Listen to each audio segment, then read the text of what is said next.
আমাদের বয়স বাড়ার সাথে সাথে হাঁটা চলাতে কিছু পরিবর্তন দেখা যায় এবং এমন অনেকেই রয়েছেন যে কিছু দূর কিছুক্ষণ হাঁটার পরেই পায়ে ব্যথা শুরু হয়ে যায়, কোমরে ব্যথা শুরু হয়ে যায়। ঠিক আছে, আমাদের এমন একটি মাসেল রয়েছে যার নাম ট্রিভিয়ালিস অ্যান্টেরিয়র, যে মাসেলের সাহায্যে আমরা আসলে পাকে উপরে তুলতে পারি এবং আমরা যখন হাঁটার জন্য প্রতিটা স্টেপ নিই তখন আমাদের পাটা উপরে উঠে যায় বা উপরে তুলতে পারি। হ্যাঁ, আমরা হুচুট খেয়ে পড়ে যাই না এবং আমরা আমাদের ব্যালেন্স থাকে। তো আমি আজকে আলোচনা করব এই ট্রিভিয়ালিস মাসেলকে নিয়ে। হ্যাঁ, তো আপনাদের সাথে আছে আমি সাকিব, অ্যাসিস্ট্যান্ট ফিজিওথেরাপিস্ট, কাজ করছি জেপিআরসিতে।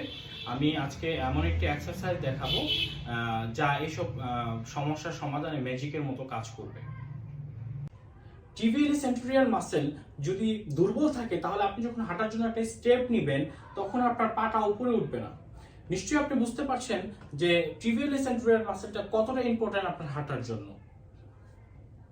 দর্শক, আপনি যদি আপনার টিবিয়ালিস অ্যান্টেরিয়র মাসেলকে শনাক্ত করতে চান তাহলে আপনার পায়ের এই এরিয়াতে আপনার হাত রাখতে হবে এবং আপনার পাকে উপরে তুলতে হবে।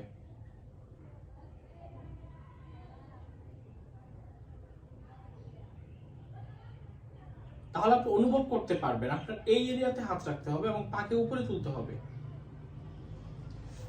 দর্শক, আরেকটা কথা বলে রাখা ভালো, আপনার টিবিয়ালিস অ্যান্টেরিয়র মাসেল যদি দুর্বল থাকে তাহলে ওর অন্য সব মাসেলের থেকে সাপোর্ট নেওয়া লাগতে পারে, যার ফলে আপনার হাঁটু ব্যথা, কোমর ব্যথা বা পায়ের গোড়ালি ব্যথা হতে পারে।